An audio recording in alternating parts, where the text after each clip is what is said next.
రైతు. రైతుకు భూమి మీద ఎంత ప్రేమ ఉంటుందో తల్లికి బిడ్డ మీద కూడా అంతే ప్రేమ ఉంటుంది. పోదా భోజనానికి. అమ్మ కొడుకంటే ఎంత గారాబమో. ఇందాక నుంచి నేను ఎంత అడుగుతున్నా అన్నం పెట్టమంటే పెట్టలేదు గాని ఇప్పుడు వచ్చి నా అన్నయ్యని పిలిచి మరీ పెడుతోంది. ఏమ్మా చెల్లెమ్మకు ముందే వడ్డించిపోయావా? దాని అల్లరే గాని పెడితే మాత్రం నువ్వు రాకుండా తింటుందా? అన్నయ్య భోంచేద్దాం. ఏమిటి చందారావు గారు పొద్దున్నే పాదాల మీద పూలేస్తున్నారు? అబ్బాయి ఇవాళ చాలా మంచి రోజు, నీ నుంచి ఓ మాట తీసుకుందామని వచ్చాను. పాదాల మీద మల్లెపూలు ఏమిటయా, రేపు కాలం కలిసి వస్తే నెత్తి మీద బంగారం అభిషేకం చేయించేస్తాను. సంగతి ఏమిటో చెప్పండి. చొక్కారావు అధ్యక్ష, చదువు. సిరిపురం గ్రామ ఓటర్లైన సమస్తమైన వార్లకు ఇందు మూలంగా తెలియజేయడం ఏమనగా, స్వాతంత్ర సమర సింధు మన సిరిపురం ప్రజా బంధు శ్రీ శ్రీ చంద్రరావు గారు ఈసారైనా రాబోయే పంచాయతీ ఎన్నికల్లో కాబోయే ప్రెసిడెంట్ గా గుర్తించవలసిందిగా ఓటర్ మహాశైలను అర్థిస్తున్నాను. అర్థమైందా? అర్థం కాకే పాతపాటేగా ప్రతిసారి మీరు నిలబట్టడం వాళ్ళు ఒడగొట్టడం. అదే ఎందుకు అని అడుగుతున్నాను. అలనాడు రవి అస్తమించని బ్రిటిష్ సామ్రాజ్యాన్ని గడగళ్లాడించి వాళ్ళ కరగ తుపాకులకు గుండెలు ఎదురొడ్డిన మహావీరుణ్ణి నేను. గాంధీ గారి పిలుపు విని ఈ సిరిపురం గ్రామం నుంచి వెళ్లి స్వాతంత్ర సమరంలో పాల్గొని జైలుకెళ్లిన తొలి దేశభక్తుణ్ణి నేను.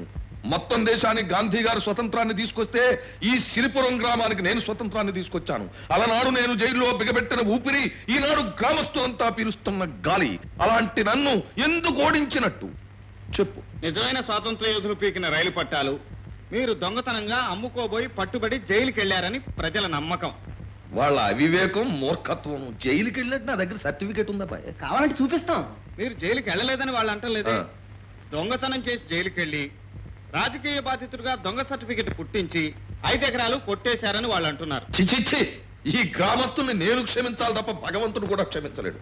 అబ్బాయ్, ఈ ఊళ్ళో యువతరానికి నువ్వు నాయకుడివి, నీ సహకారం నాకు కావాలి. మాటి ఇప్పుడు మాటిస్తే మాత్రం అప్పుడు నిలబడతానన్న నమ్మకం ఏమిటి? అమ్మమ్మ, నువ్వు నిలబడతావు. ఎంచేతంటే ఈ సిరిపురం గ్రామంలో శ్రీరామచంద్రుడికి ఉన్నంత హిస్టరీ ఉంది నీకు. నీ సవితల్లిని ఆవిడ సంతానాన్ని కూడా అసలు వాళ్ళకంటే ఎక్కువగా నెత్తిన పెట్టి పూజిస్తున్నావు. నువ్వు మాటిస్తే తప్పవు. మాటి.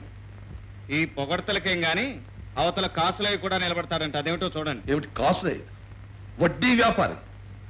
నా అంత హిస్టరీ ఉన్నవాడితో కాకి గూళ్ళు ఎక్కడున్నా పొడుచుకు తినే ఆ కాసులేగాడు పోటీ.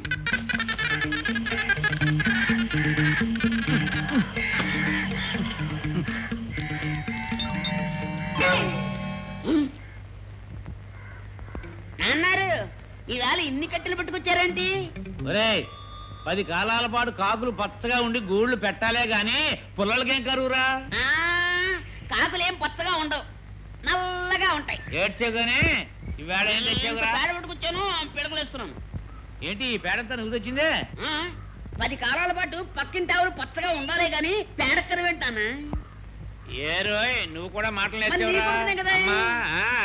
సరే గాని ఇదిగో ఆ పుల్లలు తగలబెట్టి వంట చేయి.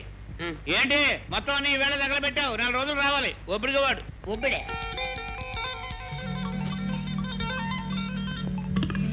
ఒక్క 100 రూపాయలు నాకు సాయం చేయించాలి పాప. నేను సాయం చేయడానికి కాదు, వడ్డీ వ్యాపారం చేసేది డబ్బు గడించడం కోసం. తాగట్టు పెట్టడానికి ఏం పట్టుకొచ్చావు? నా కాడే ఉంది బాబు. ఊరు వెంకట సుబ్బమ్మ, నీ దొడ్లో ఒక ఆవు ఉంది, తీసుకొచ్చి నా వాకిట్లో కట్టు. 100 రూపాయలు ఇస్తా. దాని పాలు అమ్ముకుని ఇప్పుడు ఇంట్లో అందరం ఒకటి గంజి తాగుతున్నాం బాబు. సరే, డబ్బిస్తాను. 1 నెల గడువు ఇస్తాను. 1 రోజు ఆలస్యమైందంటే నీ దొడ్లో ఆవు మా వాకిట్లో ఉంటుంది. సరేనా? సరే బాబు.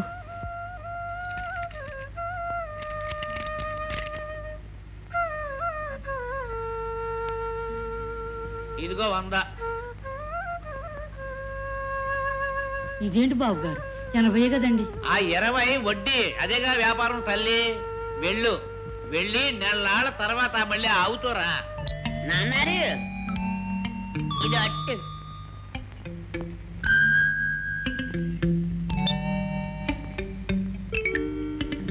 రే నాయనా, ఈ గుడ్లు ఎక్కడ కొట్టుకొచ్చావురా? నే కొట్టుకొచ్చినవి కాదు, పొలం తీసుకొచ్చారు కదా, అందులో గుడ్లుంటే అట్టేశాను. ఏమిటి కాగుడ్లతోట? కొడుగుడ్లు కావా? కాగుడ్లతో అట్టేస్తావా?